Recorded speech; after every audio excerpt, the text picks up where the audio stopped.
Pirate. Radiopirate.com. Next. Hey Jerry, on est. Puis Jerry, ben, Steph et Mr. White, on est chanceux parce qu'il est très occupé. On pourra parler de ça un peu plus tard, mais on a la chance d'avoir notre chum Dennis de Beautiful avec nous autres. Dennis, bon matin. Bon matin tout le monde. Comment tu vas? Bon, ça va, on se maintient. On travaille sur un très gros projet depuis 3 mois. Là. Ça devrait aboutir bientôt. On pourra en parler bientôt. Puis je pense que ça a été mené à bon port, mais on va voir. Il faut toujours t'attendre à la fin de ces gros projets-là pour voir si tout a bien fonctionné. On peut jamais vendre la peau de l'ours avant d'avoir abattu. Non, absolument pas. Absolument pas. Exact. Hey, parle-nous un peu de... d'abord, t'as entendu le reportage des politiciens à la retraite qui font bien pitié? Tu sais, quand t'es pas bon avant de faire quelque chose, puis là, tu fais une affaire qui sert à rien, t'es très rarement meilleur après avoir fait ça. Ah. C'est ça, c'est la base de l'eupatente. Puis... Quand je t'entendais parler tantôt, tu parlais de l'affaire de la francophonie, puis ça sert à rien, puis on dépense des millions. C'est parce que, on s'en est parlé souvent, ça sert à quelque chose, ça sert à créer des jobs. Oui. C'est rien que ça qu'ils pensent. Oui, nous, on pense qu'ils forment des organismes, puis des comités, puis des choses pour améliorer les choses pour le peuple. C'est ça que nous, on pense, puis c'est comme ça que la démocratie avait été créée. Oui. Mais c'est plus ça n'a plus rien à voir avec ça. Tout ce que c'est aujourd'hui, c'est qu'est-ce qu'on pourrait inventer encore pour se créer d'autres jobs, puis se donner des jobs à nos jobs, des bons jobs. Oui. Tu sais, eux autres, mettons que, je sais pas, moi, t'es directeur d'un hôpital, t'as jamais rien fait d'un hôpital, là, Alex Munter à Ottawa, juste en passant comme ça, tu gagnes 500, 600 000 piastres par année à faire une job que tu sais que dans le privé, toi, ta meilleure job à vie, tu aurais peut-être pu faire 65, si t'étais bien chanceux. Fait que là, tu fais 5,50, puis tu pousses les gouvernements, oui, ça prend plus d'impôts, parce que toi, quand même, tu payes 60 % d'impôts, tu reviens à 2,75, 2,50.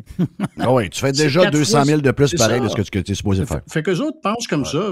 Là, la majorité du monde qui travaille dans la machine, c'est la majorité des travailleurs aujourd'hui. Fait que eux, ils continuent à perpétuer ça. À un moment donné, ça va s'écraser. Ça peut pas faire autrement, mais je ne sais pas quand, puis je ne sais pas comment. Mais en attendant, nous autres, on regarde ça de loin.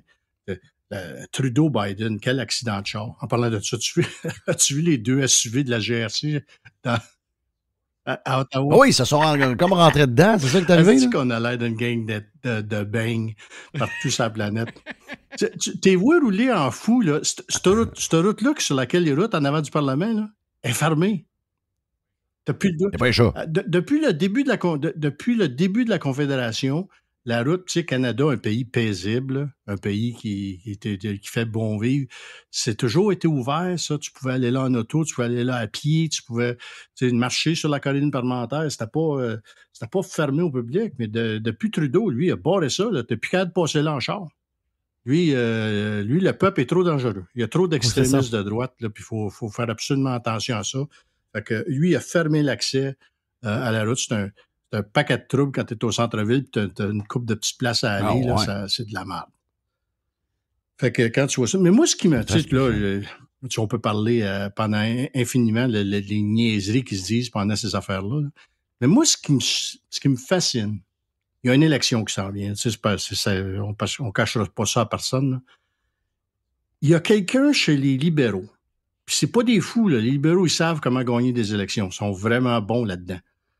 Il y a quelqu'un dans ce gang-là qui ont dit, nous autres, si on fait venir Biden, c'est bon pour nous autres, ça. Ça, notre gang, là, la gang qui vote Trudeau, là, ça veut dire qu'il y a un 50-60% de Canadiens, là, Jeff, qui pensent que Trudeau qui fait venir Biden, c'est une bonne affaire pour le pays, ça. C'est 2 bonnes têtes qui se parlent ensemble, puis ils vont se montrer des affaires, puis c'est sûr, certain que de ça, il va rentrer une affaire positive. Ah! Moi, depuis que c'est que ça que j'ai en tête, là. C'est qu'il y a 60% de mes compatriotes qui pensent que c'est une bonne affaire. Moi, j'en reviens pas. As-tu vu les intentions de vote des différentes provinces entre Trump, républicains et démocrates? Même moi, je pense qu'on mettrait n'importe quel nom on mettrait DeSantis à la place de Trump, c'est même pas ça. Le nombre de gens qui sont automatiquement démocrates à la grandeur du Canada. On est vraiment un pays de larves. C'est une vieille joke des cyniques des années 60, ça. Tu sais, Monsieur Untel, député libéral d'Outremont. Chris, les libéraux présenteraient un cochon à Outremont puis se frêler. C'est ça. Les cyniques parlaient de ça dans les années 60, Jeff. Mais là, si on est rendu ça à la vérité de ça, on riait d'Outremont, là c'est rendu que la majorité des Canadiens, non, comme tu dis, ça doit être quoi, 98% des Canadiens qui voteraient démocrate? Oui. Fait que ça a tendu une grosse... Non, on va se garder notre 5. On va dire, OK, 95. C'est ça. On va dire qu'on est 5% de vrai, là. Fait que 95%... ça veut dire que dans notre gang qui vote conservateur, là, c'est pas des conservateurs fort. Non. Gérald Deltel, il vote démocrate, là. Oh boy, oh boy, oh boy. Ben oui. Ah non, Gérald Deltel, c'est le matin, il vote aux élections américaines. Il vote pour Biden. Je suis découragé. C'est ça. Moi, quand j'ai vu ça, là, c'est ça que j'avais dans la tête. J'ai dit, il y a des stratèges du parti qui ont dit que c'était une bonne affaire. Tous les députés québécois conservateurs voteraient pour Biden. Ben oui. On dit Deltel, mais c'est toute la gang. Là. Non, je dis Deltel parce que c'est lui qui représente un peu le gars avec un saut de bleu qui a une cravate rouge. Là. L'ancien Alain Raez, là, ça vote Biden, puis ça travaille dans son organisation aussi s'il peut. Là. Ben oui. Alors, lui, il vote Bernie Sanders. Là. Non, puis là, il y a un budget fédéral aujourd'hui? Oui, c'est aujourd'hui. Oui. Fait que tu aurais dû voir la gymnastique comptable qui s'est faite dans notre bout hier, nous autres. Ici, ouais. Les comptables travaillent. Parce que là, tout le monde est d'avis que dans ce budget-là, il va augmenter le gain en capital de 50% à 75% de tes gains en capitaux qui vont être imposables. Faut vraiment pas comprendre comment est-ce que cette taxe-là est régressive. Comment est-ce que quelqu'un peut penser de même toucher à ça?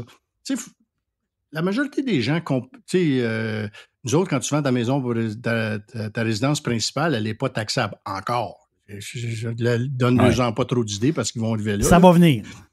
Mais tout le monde qui avait un petit chalet savait que si tu vendais ton chalet puis tu faisais un profit, le profit est taxable. Puis ça écarte tout le monde, puis c'est des petits montants habituellement.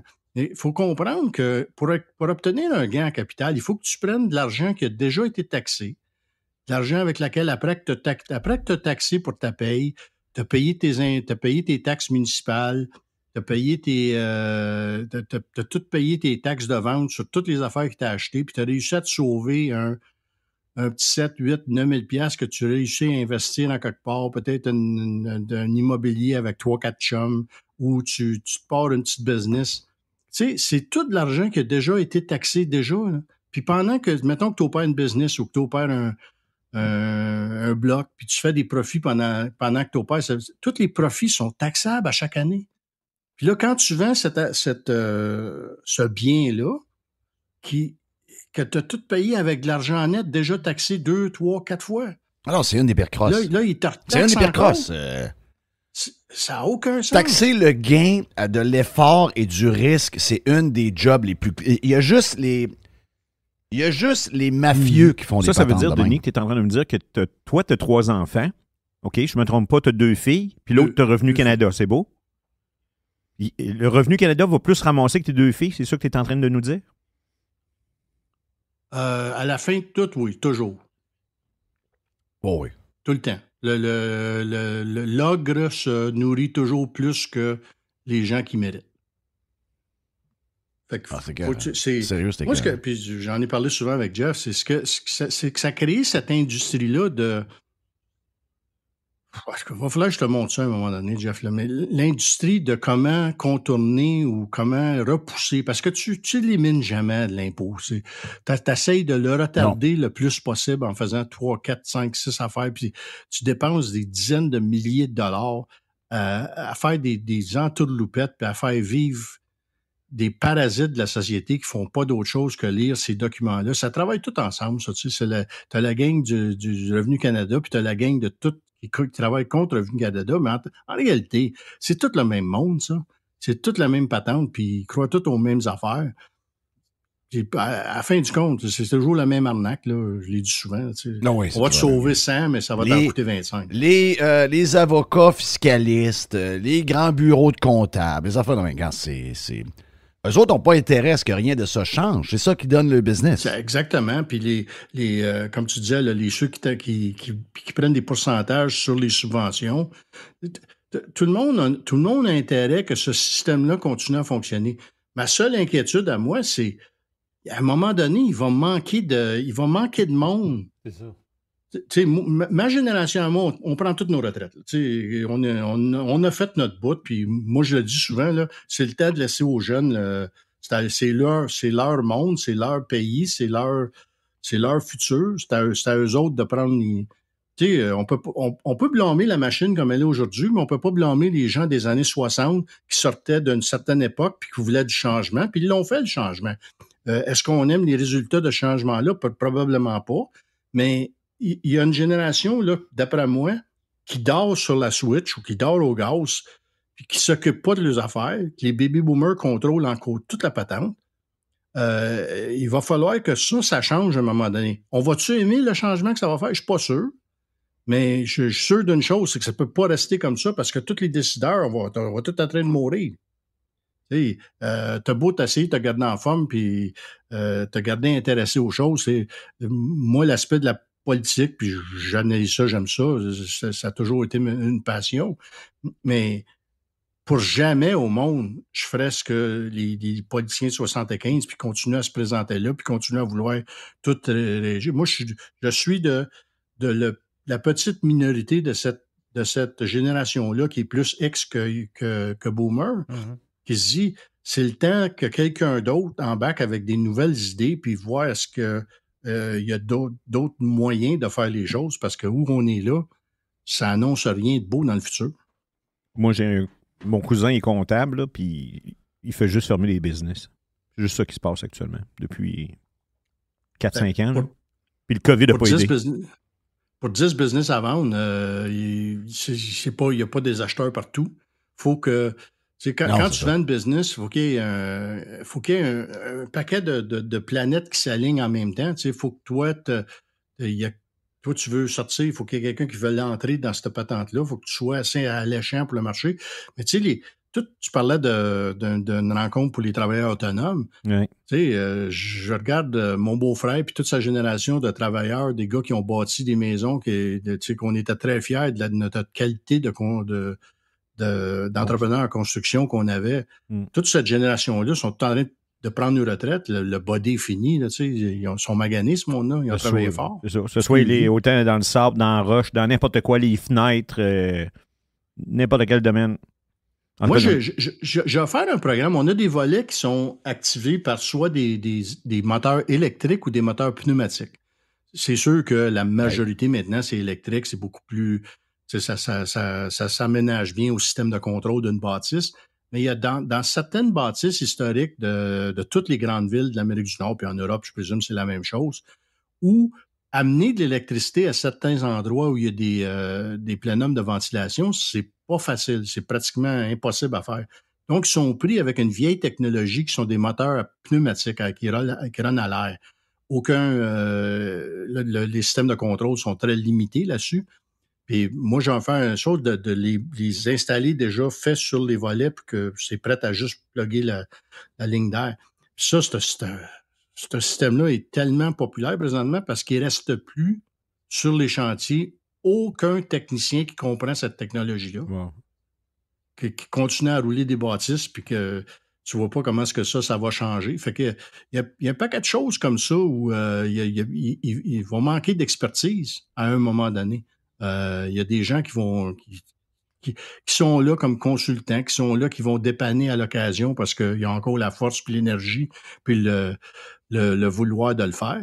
Mais pour combien de temps ça va durer, ces choses-là? Je ne sais pas. Fait que tu sais, on vit dans une drôle d'époque. C'est très inquiétant. Pendant ce temps-là, c'est très inquiétant de voir vers où on s'en va parce que on l'a vu pendant la COVID que la chaîne d'approvisionnement, c'est beaucoup plus fragile que ce qu'on n'a jamais pensé parce que depuis qu'on est au monde, la chaîne était capable de s'adapter à peu importe ce que le marché avait besoin, puis peu importe la demande. Donc, on était capable il y avait une demande, puis l'offre arrivait tout de suite. Mais là, on a vu pendant la COVID que ça prend un chambardement quand même assez mineur dans le comportement des gens pour sacrer. Puis je suis sûr qu'il y a aussi... c'est comme une chaîne, c'est comme un effet domino qui se crée.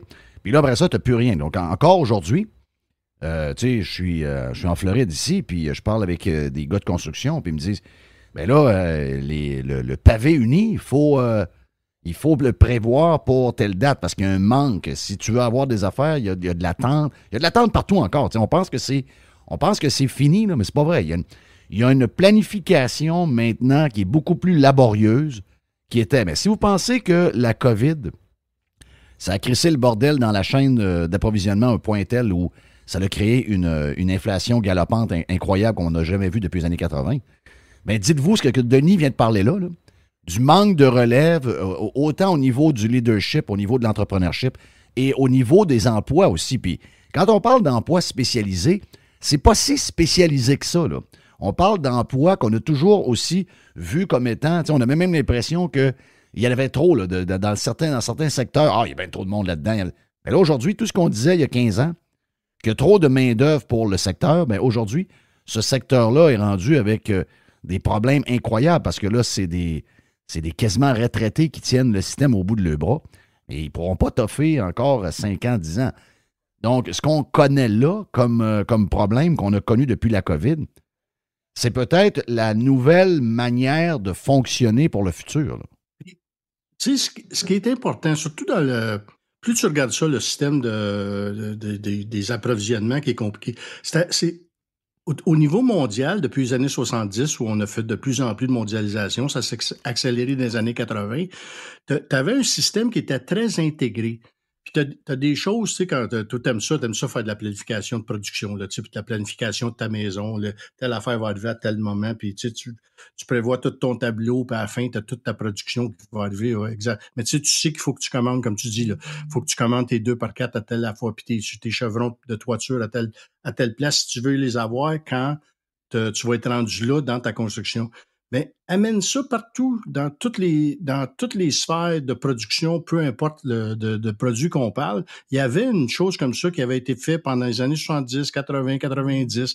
Toute cette chaîne-là a été intégrée par des gestionnaires compétents qui avaient tout prévu ça. Puis ils savaient bien qu'il fallait que tu commandes ton sable, telle affaire pour avoir du ciment, pour réussir à avoir du pavé uni à tel moment d'une patente. Là, la COVID a dérangé cette chaîne-là. A dit les bateaux fonctionnent pas, ça faut que tu fermes ça, telle date, mais rien n'est organisé. Là, tu sais, c'est pas on va fermer ça, puis à un moment donné, ça va réouvrir. Tout a fermé en même temps, puis il n'y a rien qui a rouvert en même temps. Fait que là, il faut recréer un nouveau système d'intégration. Puis moi, ce que je pense qu'on voit présentement, c'est que la qualité des gestionnaires qu'on a en ce moment ne sont pas du même calibre que ceux qu'il y avait des années 80. Puis, ils n'ont pas d'expérience pratique pour régler des problèmes, des vrais problèmes. Tu sais, comment est-ce qu'on va... Ah oui, ils ont été élevés dans une certaine facilité, puis c'est pas de leur faute. Ils ont été élevés dans quelque chose qui roulait. Puis là, ben, on était avec des gens, ceux qui s'en vont à la retraite ou qui sont déjà partis, c'est des gens qui ont inventé la sauce. Mm-hmm. Et nous autres, une fois que ça est arrivé, la sauce, elle était déjà préparée. Il y avait juste à continuer à la faire. Et là, on demande à ces gens-là qui sont pas des... C'est pas des gens hyper débrouillards parce qu'ils n'ont jamais eu besoin de l'aide vraiment. Et là, ils sont comme dépourvus. Des avocats en cours qui pleurent devant un juge. Oui, puis. Ouais, ça, c'est spécial. Dans notre cas, là, moi, je suis très impliqué, comme je te l'ai déjà dit, dans les centres de données. Puis là, présentement, là, il y a un creux, il y a une vague avec un creux énorme. Parce que des gros joueurs, comme tous les gros joueurs là-dedans, là, je dévoile rien de secret, là, Amazon, Google, Microsoft, Facebook, c'est tous des documents publics au SEC où ces gens-là veulent investir énormément d'argent pour grossir cette industrie-là à travers les 5-10 dernières années. Là, il y a des projets qui sont retardés d'un an et demi à cause de problèmes d'approvisionnement. J'ai des clients qui certaines composantes mettons qu'avant la COVID, c'était convenu dans cette industrie-là que les livraisons standards étaient entre 12 et 16 semaines. Tu sais, tout le monde se convenait là-dedans, puis ça roulait bien. Là, ça varie entre 36 et 58. Pas pareil, là. Tu sais, il y a des choses que tu peux repousser, puis ça continue à fonctionner, mais là, il y a un moment donné où ça ne marche plus pantoute, là. Tu sais, à un moment donné, tu peux avoir de l'acier, le lendemain, tu ne peux pas en avoir. À un moment donné, tu peux avoir de l'aluminium, le lendemain, tu ne peux pas en avoir. C'est pas des problèmes. Je dis pas que c'est des problèmes faciles à régler. Je conviens que on a créé un problème assez complexe. Mais je suis pas sûr qu'on a l'expertise présentement pour... tu sais, quand tu t'en vas on parlait au début des politiciens, quand tu t'en vas dans l'université, puis ils ont créé un programme de sciences politiques. De sciences politiques. Pense-y. Pense à ça. Pense au mot, là. De sciences politiques. Oui. Jerry, t'es un sage. J'explique-moi ça. C'est quoi la science? Non, mais il y en a qui ont un diplôme de ça, là. La science politique. Eh bien, imaginez-vous, là, on a de plus en plus de monde dans les écoles, mais on forme de plus en plus de monde qui serviront à rien. Tu sais, des ingénieurs, ça prend ça prend des ingénieurs. C'est dommage à dire. Ouais, ça prend des ingénieurs. Chris. Ça prend des plombiers aussi. Oui, ça prend des ingénieurs, mais Denis, s'ils s'en vont à MIT, comme je viens de voir à Fox ce matin, puis qu'on demande à ces gens-là, comme travail de session, de trouver la recette du Oreo, puis qu'ils arrivent à la conclusion que pour que le Oreo soit comme il est, c'est qu'ils ont mis de la crème sur les deux côtés du biscuit pour après ça le marier. On va dire de quoi on n'est pas en train de régler des grands problèmes. C'est MIT, là, c'est the best in the world. Tu sais, quand tu écoutes la soirée du hockey, en train de savoir c'est quoi le secret des Oreos. Là. Tu veux te calmer les nerfs, tu écoutes la soirée du hockey samedi soir, puis t'es pogné avec la Sportsnet, et j'ai haï eux autres, là, que j'ai haï. TSN sont pas fantastiques, mais sont mieux que Sportsnet. Puis là, tu as un segment pendant 10 minutes qui parle de LGBTQ+. Hockey, oui, là, Brian Burke avec Ron McLean. Je sais que ça a à voir à quoi avec le hockey, ça, tabarnak? Ah, gars, j'ai changé de poste. J'ai retourné au basket. Là, j'écoute le hockey par ESPN. C'est de ma fille qui me donnait ça en cadeau de Noël. Puis là, quand je pogne le feed, ça me dit, tu veux-tu écouter le feed des Sénateurs ou tu veux écouter le feed de Boston? Là, je vais voir les Sénateurs, c'est qui donne ce soir-là. Là, si j'entends Sportsnet, je m'en vais à Boston tout de suite. J'écoute pas Boston. Je suis pas capable. Oui. Pas capable. Incapable. Non, Ron McLean, toute sa gang-là, sa gang de bozos. C'est pas que je compte ça. Moi, je me dis, c'est quoi ça fait là le samedi soir pendant que je t'en ai écouté le hockey? Ça a quoi à voir avec le hockey, ça? Ça n'a pas rapport. Ça pas rapport. Tu sais, ça n'a pas rapport. Si t'es rendu là, imagine comment est-ce que c'est dans les universités libérales de la planète. Oui. C'est rendu dans le hockey, imagine-toi ce que c'est à l'école. Oh, écoute, puis encore là, je veux pas que ça tire, je veux pas que ça revienne puis qu'on est contre moi, on le dit souvent, bon, on va le répéter, il faut toujours se mettre des gants blancs. Tu nous as montré ça, Jeff, là, à travers les 20 dernières années. Tu sais, ce qu'un adulte fait dans sa vie, puis comment est-ce qu'il décide de mener sa vie, moi, ça me dérange pas. Tu sais, je dis, live and let live, puis je fais juste pas de me demander de payer pour, c'est tout, c'ti. On va être les meilleurs chums du monde là, si en autant que tu me demandes pas d'argent. Fait que tout va bien aller. Là. Mais je comprends. Mais passe pas tes journées à me parler de ça comme si c'était la seule affaire qui existait sur la boule. Des fois, on a l'impression que c'est le seul sujet qu'il y a. Il n'y a pas d'autres affaires. On vient d'en parler d'un paquet de sujets importants. Hey, avant de partir, Denis, juste vite demain, tu t'attends à quoi à part l'histoire de l'imposition sur le gain capital? Y a-tu? Parce que moi. On est suspect. On pense que Trudeau ne veut pas lâcher le pouvoir. Donc, il va prendre beaucoup de demandes du gars avec le turban. Il va probablement plier encore très à gauche et très green. Très green. Donc, mon feeling, c'est qu'il y a une bebelle green qu'on ne voit pas venir qui s'en vient. Là. Des projets de tramway à Saskatoon, à Regina. Sont stickés ces patentes de tramway là, partout. Celui d'Ottawa, super bon exemple. Là, on a inventé 5 milliards pour une patente qui ne marche pas. Pourquoi pas en mettre un autre 3 milliards? C'est pas plus grave que ça. Mais beaucoup d'impôts. Des affaires gratis, surtout sur la santé. On va faire accroire au monde qu'on va régler le problème de la santé en mettant des milliards. Peut-être une affaire de dentiste là aussi pour faire plaisir à l'autre. Oui, c'est ça. Il y a une patente de dentiste. Toutes des cochonneries qui ne fonctionneront pas, qui vont dépenser des milliards de dollars.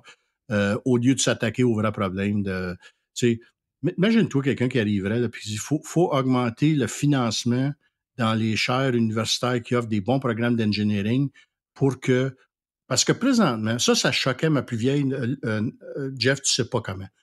Elle était là pour devenir ingénieure en informatique, puis à chaque année, il fallait qu'elle paye plus que celui qui était là pour en sciences molles.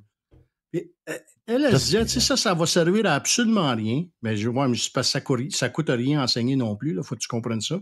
Ouais, elle m'a dit, ça va servir à quoi la société? Tu sais, pourquoi moi, je suis obligé de payer plus cher pour gagner un diplôme qui va me permettre de gagner ma vie?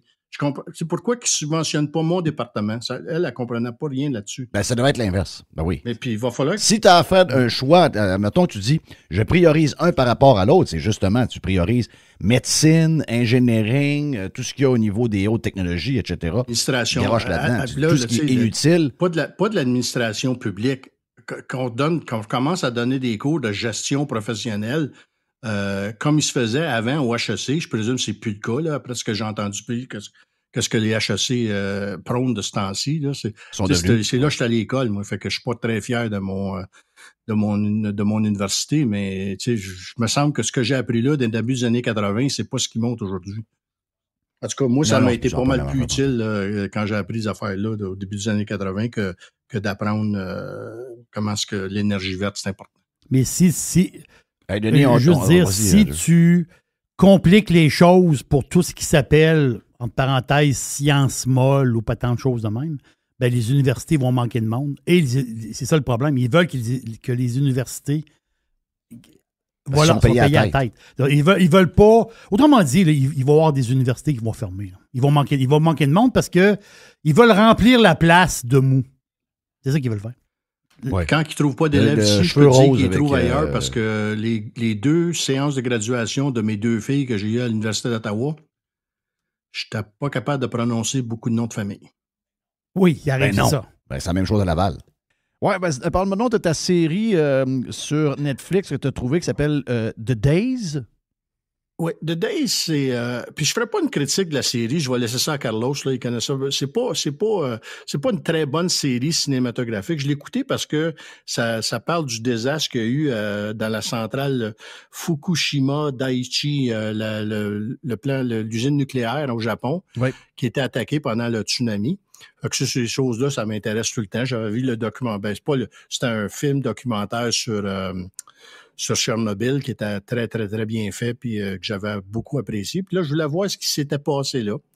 Mais en écoutant cette série-là, moi, c'est pas comme je te dis, c'est pas les messages anti-nucléaires puis toutes les cochonneries qui se brassent dans cette affaire-là qui m'intéressaient bien. C'est de voir du début comment est-ce que le premier ministre du Japon deal avec la crise. Puis pour ça, là, je pense, tu sais, moi, je vois un gouvernement en action. Puis si on retourne dans le passé, on s'est créé des services publics au début des démocraties. Tu retournes en Europe. Tu sais, on va se créer un système d'éducation. On va instruire notre monde. C'est des affaires nobles. Oui. Tu sais, on va instruire notre monde. C'est comme ça qu'on va sortir de la merde. On va se créer des soins de santé de base pour tout le monde. Tu sais, quelle shape ça prend, plus tard, tu peux t'astiner là-dessus pendant des années, mais, tu sais, offrir un système de santé, qui peut être contre ça à la base? C'est impossible. On va se donner des routes où tu sais, ça va être possible de déménager des choses d'une place à l'autre. Fait que, tu sais, on s'est créé ces systèmes-là qui, à la base, toutes des bonnes affaires. Puis éventuellement, je ne sais pas exactement, ça s'est passé quand moi, je commençais à travailler, là, dans les années 70-80, le balancier, c'est sûr que l'infiltration des communistes dans les systèmes de syndicats a beaucoup à voir là-dedans. Mais là, on a commencé à transformer ça, ces services-là, en hey, tu sais, on peut se payer des maudits de bons jobs là-dedans. Tu sais, créer des jobs de qualité. Oui. C'est noble, ça. Ben oui. Tu sais, on va se mettre à vendre de la bière à 40$, puis tout le monde va faire... Vous contre ça, vous, des jobs avec des salaires de qualité. Oui. Fait que, tu sais, là, ça a transformé les services publics en... disons, là, on passe les 70, les années 80, peut-être le début des années 90. On est encore dans le service public, mais là, c'est plus accentué de comment qu'on pourrait rentrer de monde là-dedans, tu sais. On va nationaliser parce qu'on veut plus que les Américains fassent du profit avec nos centrales hydroélectriques. c'est encore là. Ça a du bon, ça, tu sais, peut-être, là, mais de là à être rendu à 126 vice-présidents, tu sais, il y a un cheminement qui s'est fait à ce moment-là où on a passé de services publics à des bureaucraties massives juste pour créer des jobs. Puis, depuis les années 2000, on passe à un autre niveau, là. On engage n'importe qui, n'importe quoi pour promouvoir des causes X, Y, Z. On perd toute l'efficacité qu'il y avait dans ces systèmes-là est partie. Le monde sont partis à la retraite. Puis c'est runné par du monde qui ne connaissent rien dans ce qu'ils font. Rien. Puis c'est ça qui m'a frappé dans cette série-là. Au début, tu vois ça clairement. Tu as la gang à Tokyo avec le premier ministre, puis toute la gang de morpions alentour de ça. Là. Puis je voyais Legault. Si Manex 5... Mettons que Manex 5 écrase demain matin, ou LG2 écrase demain matin. Je voyais la même patente, là. Cette gang-là, entourée de paquets de personnes qui sont là pour 40 millions d'autres raisons que de runner la province, de runner les infrastructures de la province, de runner une crise. Ils n'ont jamais fait ça de lui. Tu sais, tu vois, là, c'est quoi eux autres? Eux autres, ils sont très inquiets de comment est-ce qu'on va parler à la presse. Faut faire un point de presse. Oui. Pendant ce temps-là, le gars, lui, qui est pogné à Centrale, là, la centrale n'a plus d'électricité. Les générateurs sont décrissés. L'eau est rentrée. Le monde meurt dans patente. Sont 2-3 vieux employés là-dedans qui tiennent ça avec du duct tape puis de la broche puis essayent de trouver toutes sortes d'affaires. Puis c'est là qu'on voit les exécuteurs qui, eux autres, sont dans la marde, mais dans la marde, ça se peut pas, là. Ils sont à gérer une crise incroyable. Puis l'autre gang là-bas, c'est la seule affaire qu'ils pensent, c'est de faire la conférence pour être capable de dire les bonnes affaires, pour être sûr de ne pas trop apeurer le monde. Puis là, l'autre patente, là, c'est parce que c'est une entreprise privée, ça, cette centrale nucléaire-là, c'est le Japon, hein, c'est public-privé, là, c'est toujours tout mélangé un peu. Puis là, t'as toute la bataille. Allez-vous continuer de fournir de l'électricité à vos clients corporatifs ou est-ce que vous allez en donner aux hôpitaux? Les vieux vont mourir dans les hôpitaux, tu sais, les affaires qu'on entend tout le temps. Puis continuer à s'opérer de ça. Tu sais, à un moment donné, il y a un gars qui arrive avec un communiqué de presse pour que le premier ministre l'accepte, tu sais. Puis il servait d'abord, il dit, ouais, tu viens de dire que ça regarde mal pour la centrale numéro 2. Ils disent, on vient de voir à la télévision qu'elle a explosé il y a 10 minutes. Tu sais, il se vit sur la télévision. Un gars qui a géré une crise là-dedans. Tu compares ça à DeSantis en Floride, puis tu compares le Legault. Là. Tu sais, c'est ça que ça m'a fait penser dans ma tête, cette série-là. Ça n'a rien à voir avec la centrale nucléaire. Moi, dans ma tête, il y avait un paquet de flash qui se passait. Tu sais, une crise de même, qu'est-ce que le gars fait? T'envoies l'armée, tu rouvres la route, t'envoies des génératrices, t'envoies des trucks, t'envoies des bulldozers, tu sais, t'appelles tous les contracteurs de bulldozers, tu t'envoies ça à cette place-là. On a besoin d'une route, on a besoin de savoir ce qui se passe, envoyer des hélicoptères, envoyer des avions de chasse, je ne sais pas. Là, eux autres, ils attendent que les gars des médias lui disent ce qui se passe. Incroyable. Puis pendant ce temps-là, le ça, gars... c'est pire aujourd'hui que cette époque-là. Là. Ça fait pas...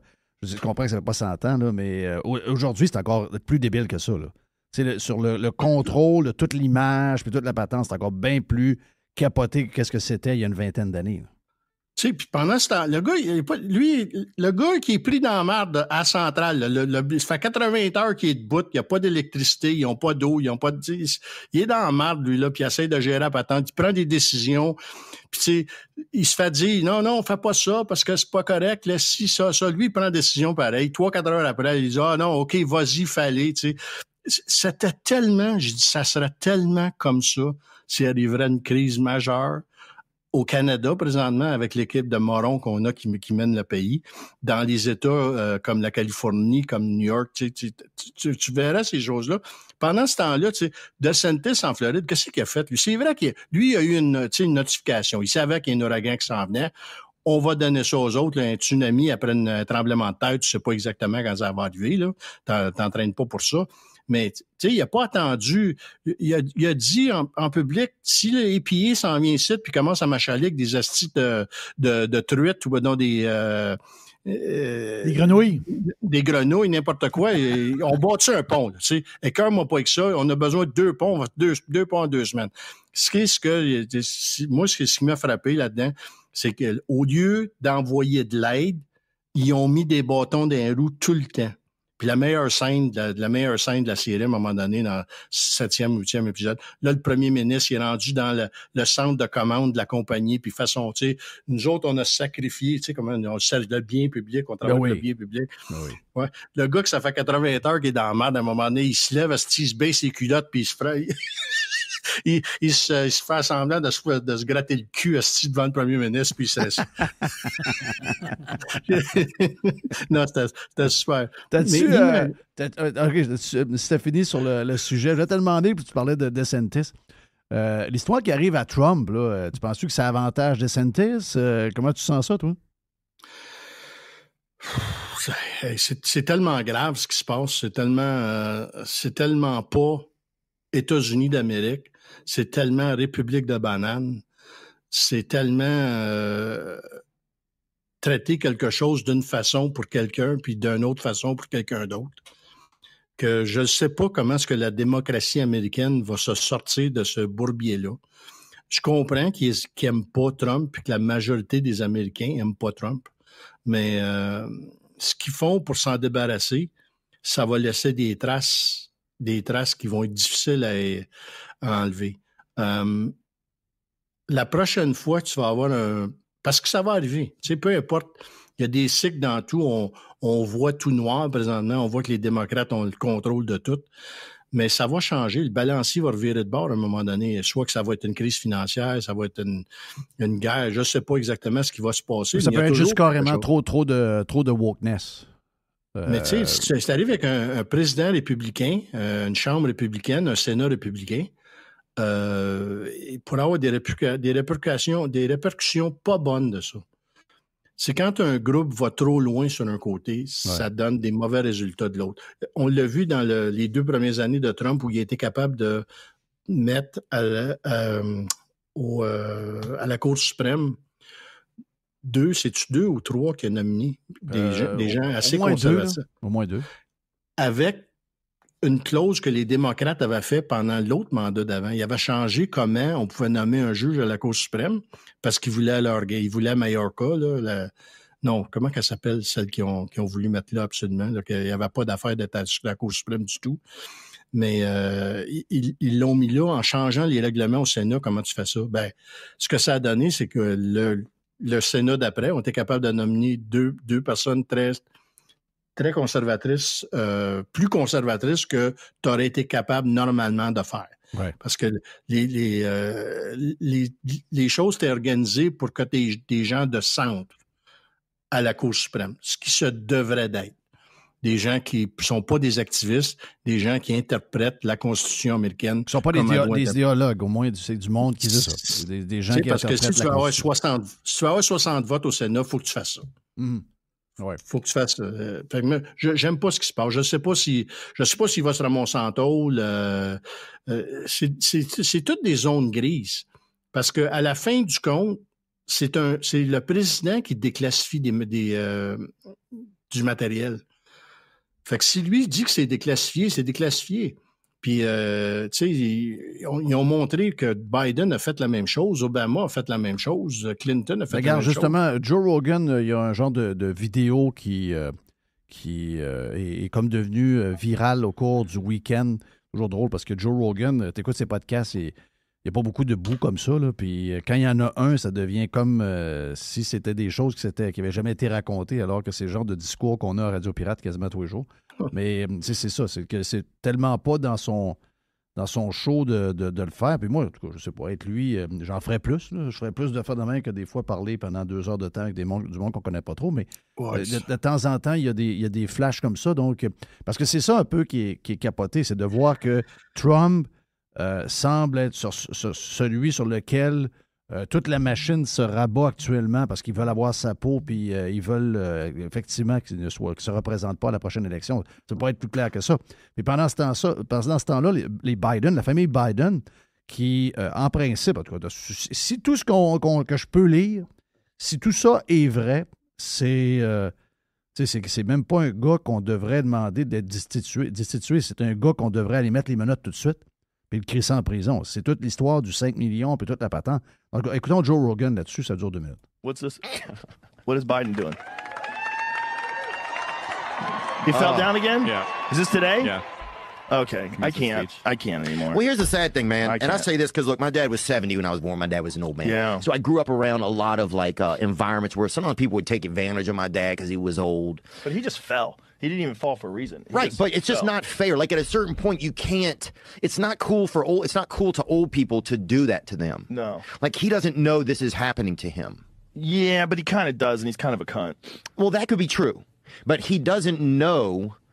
He's always been a cunt, though. If you go back and listen to that guy lying about his education record and lying about his accomplishments, and like he's always been a problem. Yeah, politician. That whole... Yeah. It's a fucking... And then also all the fucking stuff with his son and the ties to Ukraine and China and the money, the family, they got paid millions of dollars, and everyone's trying to obscure it because, well, better than Trump. If that guy was a Republican, they would be up his ass with a microscope.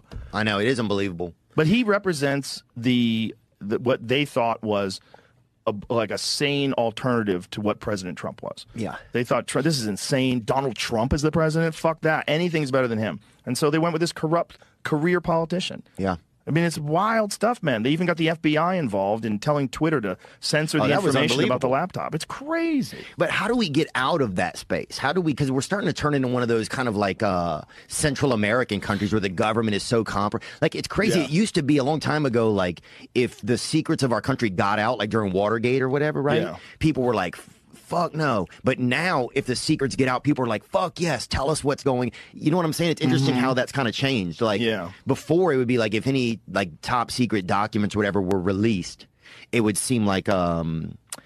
Well, But now if they're released, we want to know what it is. It's like, does that make any sense? well, when was top secret documents released that are showing that someone is behaving in an illegal way where it's bad? I mean, Watergate. That was what Watergate was all about. Yeah. They found out that Nixon was spying. I mean, I think... Finalement, c'est un peu vers la fin, c'est exactement ce que tu dis tantôt, Denis, c'est que ça devient de plus en plus... Et c'est ça qui est pour sortir Trump, parce qu'il déteste Trump, les conséquences sur les États-Unis d'Amérique, le sérieux qu'il y avait sur les États-Unis d'Amérique, il a mangé un méchant coup de pied dans le cul, là. Non, c'est irréversible ce qu'ils font là. C'est ils disent en anglais weaponization of the DOJ. Tu prends le système de justice qui est supposé d'être neutre et impartial, puis tu le polarises, puis tu le politises. Ouais. C'est ce que tu peux faire de pire à un pays. C'est comme ça que tu deviens une république de bananes. C'est comme ça que tu deviens dictateur. C'est exactement ce qui se passe au Canada. On est à 1 ou 2 décisions près de plus avoir d'élection ici. Là, c'est pour ça.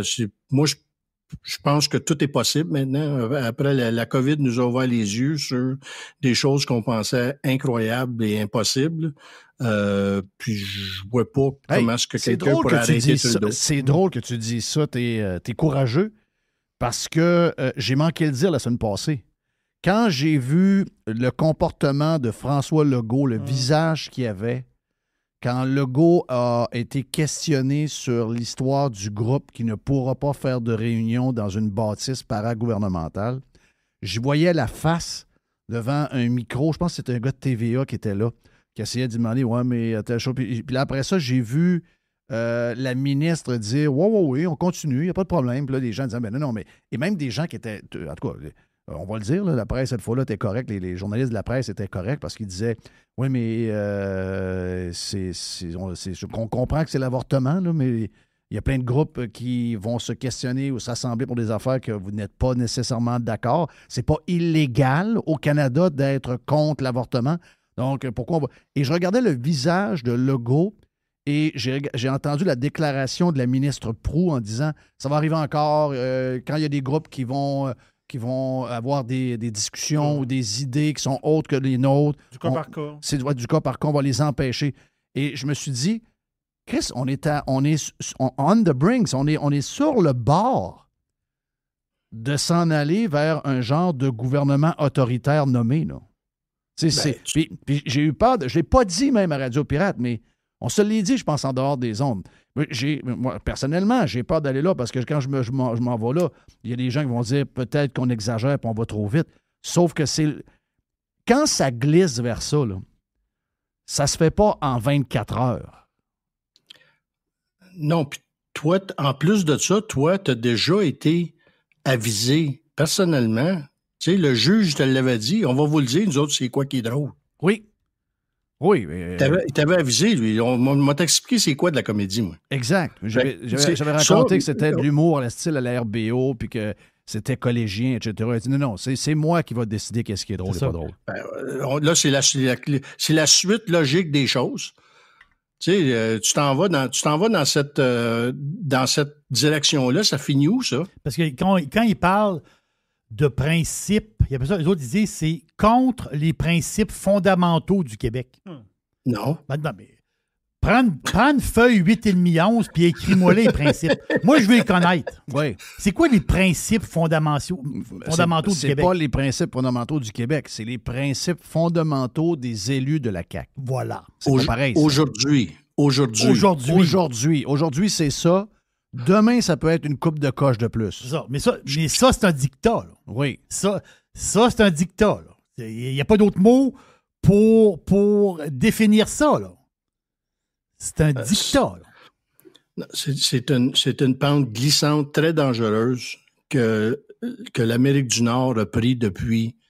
On s'en va vers le Mexique. Là. Au lieu de s'améliorer, on s'empironne. Oui. C'est dommage à voir parce que ça va laisser des séquelles qui ne seront pas faciles à gérer, pas faciles à changer, parce que le pouvoir corrompt, puis le pouvoir absolu corrompt absolument. Tu sais, c'est le terme anglais là-dessus. Là. C'est tellement vrai quand quelqu'un vient imbu de pouvoir. C'est ça qu'on est en train de donner à nos dirigeants présentement. Ah, puis je te dirais aussi, moi, ce qui m'inquiète, tu sais, je regarde les tweets. D'abord, on a encore donné combien de millions? 500 millions à l'Ukraine. C'est quoi qui arrive avec ça, là? J'essaie de comprendre comment ils peuvent prendre l'argent de mes poches comme contribuable, de tes poches, des poches de notre entreprise, de l'entreprise que tu viens de vendre, puis tout le travail qu'on a fait, puis tous les sacrifices qu'on fait. Puis haut la main de même, là, c'est pas les premiers millions, là, on est rendu à des milliards. Là, bang, ça s'en va en Ukraine, on va aller les aider. Voyons, je comprends que on ferait un sondage demain matin, les Canadiens sont pour ça. Ils ont l'air d'être... Les médias les ont brainwashés, pas pire. Mais je veux dire, il y a quand même... Il y a des étapes au niveau... Il y a des affaires qui me manquent. Comment tu peux détourner l'argent? Moi, là, je donne pas de l'argent au gouvernement pour financer des guerres. Moi, je fais pas ça, moi. Sinon, Chris, viens chercher mon argent, puis je vais la garder. Puis si tu mérites, moi, t'en donner un bout. Mais c'est pas vrai que tu vas prendre, même si ça me coûte 25$ par personne, même si c'est 25, c'est une paye de 100 000. C'est une paye de 50 000. C'est une paye de 250 000. Même sur une paye de joueur de hockey de 4 millions. Chris, c'est pas le t'es pas venu me chercher des taxes et des impôts pour payer la gang à Zelensky. Moi, j'ai jamais donné le mandat à personne de faire ça. Le principe il y a une élection aux 4 ans qui est pognassée où tous les sujets sont finalement pas les sujets qu'il y aura 4 ans plus tard. Moi, ce principe-là, qu'une fois que l'élection est finie, il n'y a plus de compte à rendre. C'est un power trip de 4 ans, puis si vous n'êtes pas content dans 4 ans, tu me crisses dehors. Moi, je comprends. Il y a un bout que je comprends pas, là. Il y a un bout que je comprends pas. Moi je sais bien que si j'en suis une compagnie puis que je vois qu'il y a du monde qui vole de l'argent, le CA va coller une réunion d'urgence. Là. Puis le CEO va se calisser dehors. Là. Puis ça, on retourne à la base. Pendant qu'ils font ça, tes écoles sont en décrépitude, tes hôpitaux en décrépitude, les routes sont pas carrossables. Tu sais, c'est pas comme s'il n'y aurait pas de besoin ici, là.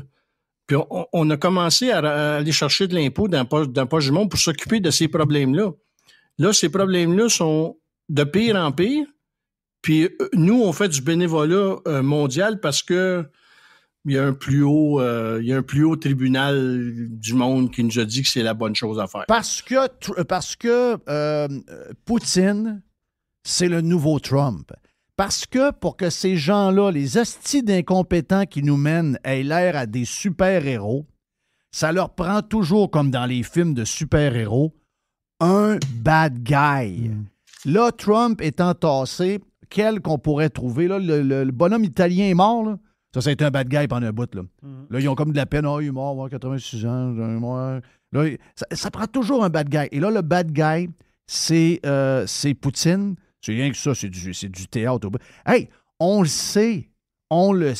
Ça n'a pas changé. Là. C'est certain que de ce 500 millions-là, il y a au moins 250 millions qui vont être détournés. Non, ça, c'est sûr. Et qui vont être utilisés par ces politiciens-là, toute la machine alentour qui vont washer cet argent-là. C'est un pays corrompu, c'est un pays mort, on le sait. Il y a un bout que moi, il faut que quelqu'un m'explique. Là. J'ai mes limites. Là. OK? L'Ukraine n'est pas dans l'OTAN. On s'entend dessus? L'Ukraine est un partenaire de l'OTAN. L'Ukraine n'est pas dans l'OTAN. Quand tu es membre de l'OTAN, il y a une garantie de sécurité. Si tu es membre de l'OTAN et le pays se fait attaquer, l'OTAN réplique. Quand tu n'es pas membre de l'OTAN, comme l'Ukraine, il n'y a aucune garantie de sécurité. Il n'a pas de garantie. C'est pas écrit nulle. C'est pas vrai. C'est pas vrai, ça. Donc, pourquoi? Je comprends l'histoire, là, mais... C'est pour ça qu'on n'est pas là que l'armée, mais ils compensent avec l'argent. Ils compensent avec l'argent. Ils sont en train de montrer des Ukrainiens à piloter des F-16. On pilote des F-16, on leur donne des tanks, on leur donne ici. On n'est pas là, mais on est quasiment là, on est là. Parce qu'on comprend la patente, là. Donc, c'est ce bout-là que je comprends pas. Il faut que quelqu'un m'explique. Moi, j'ai besoin de comprendre c'est quoi le rôle de l'OTAN exactement, ou c'est du fling-flang de minables politicos? Ben, qui peuvent raconter n'importe quoi et passer n'importe quoi. Je veux juste te dire de quoi, là. Le boss de l'OTAN... T'as-tu oublié il y a 2 ans et demi, si vous allez voir ta mère dans une bâtisse, dans un RPA, elle était sa galerie en haut, puis tu envoyais la main en bas? À partir de là, ils peuvent faire ce qu'ils veulent. Il est là le bug. Oui, puis, tu sais, c'est follow the money. Il y a tellement d'argent qui se brasse là, il y a tellement de monde, il y a tellement de grosses corporations qui font énormément de profits sur ces conflits-là. Tu sais, on parlait de l'OTAN, c'est ça qui est parti à la merde là-bas. Là. C'est pourquoi qu'on avait besoin d'amener l'Ukraine dans l'OTAN? Besoin de ça comme d'un trou dans la tête. Là. C'est parce que ça rend service à quelques compagnies pour vendre des bombes, pour vendre des... Faut absolument, là, tous ceux qui... Allez revoir le discours d'Eisenhower sur le président Eisenhower sur le complexe de guerre, manufacturier de guerre aux États-Unis. Faut absolument aller réécouter ça. T'sais, si on ne comprend pas l'histoire, on est dû pour la répéter, mais c'est exactement ça qui se passe. C'est ce complexe-là qui a pris le pouvoir complet du monde présentement. On est rendu des esclaves le gars de la gang à Biden, c'est quoi déjà son nom, là, le bonhomme c'est le bonhomme qui est là à table puis qui dit à Zelensky « Ouais, de l'argent, on vous en donne, puis ouais, go, puis on va gagner. » Puis là, l'autre disait hey, merci pour les milliards, merci pour les milliards. Il dit ouais. Puis il dit keep going. Puis là, on a des Russes qui meurent. Puis ça, c'est le fun. Je mets du gaz un peu, là. Mais c'est carrément ça qu'il a dit. Là. C'est John Kerry, ça? Non, c'est pas John Kerry. C'est pas John Kerry qui l'a dit, mais c'est un gars connu. Là. Voyons, je vois sa face. Le gars, il trippe à tuer des Russes. Là. Voyons, pendant que Trump, lui, dans son entrevue, il dit ben non, Chris. Moi, je veux pas avoir un gagnant. Je veux juste que ça arrête. Oui, exact. Ben c'est tout de même qu'on devrait être. Ouais, c'est drôle. Là, il s'en va en cours. Oui, c'est bizarre. C'est pas le discours qu'ils veulent entendre. C'est spécial, pareil. C'est le discours qui devrait être, que le monde arrête de mourir. Une guerre, arrête la guerre. C'est comme mon gars tout à l'heure du barrage. Là. Envoyez-y des génératrices, envoyez-y des trucks pour enlever la marde dans les rues. Tu sais, règle le bobo là. Il y a une guerre, arrête la guerre. Tu casseras la tête avec la balance après. L'ancien boss de l'OTAN, là, l'ancien, là, pas lui qui est là, pas l'autre avant, c'est l'autre avant. Rasmussen, qui s'appelle le gars. Le gars, Rasmussen, il l'a dit. Il dit, en ce moment, ils sont en train de retenir le cheval. L'OTAN, en ce moment, ils sont en train de retenir le cheval. Si tu lâches la bride, c'est les Polonais qui rentrent. Les Polonais vont rentrer en Russie. Là. Les Polonais attendent juste ça. Puis là, ils disent, ouais, peut-être que certains pays de l'OTAN pourraient faire bande à part et peut-être envoyer des troupes. Non. Là, regarde, c'est une dérape politique. Parce que tous les dirigeants, Macron, c'est une nouille. Trudeau, c'est une super nouille. Biden, c'est une nouille. C'est toutes des nouilles. Le problème, c'est que quand tu es gouverné par des nouilles, la guerre va pogner. Ben, c'est sûr. C'est aussi simple que ça. Pas pire comme résumé, ça? Moi, j'ai envie de manger de la soupe aux nouilles. Oui, moi, je vous le dis, les Polonais vont rentrer en Russie. Les Polonais vont rentrer en Russie. Les Polonais vont rentrer, puis la guerre va pogner pour vrai. Thank you, Denis. Regarde, je pense que c'est une belle conclusion. Regarde, bonne soupe aux nouilles. Juste des nouilles. Thank you, man. Salut. On se voit cette semaine. Bye. Dennis the Beautiful était avec nous autres. Radiopirate.com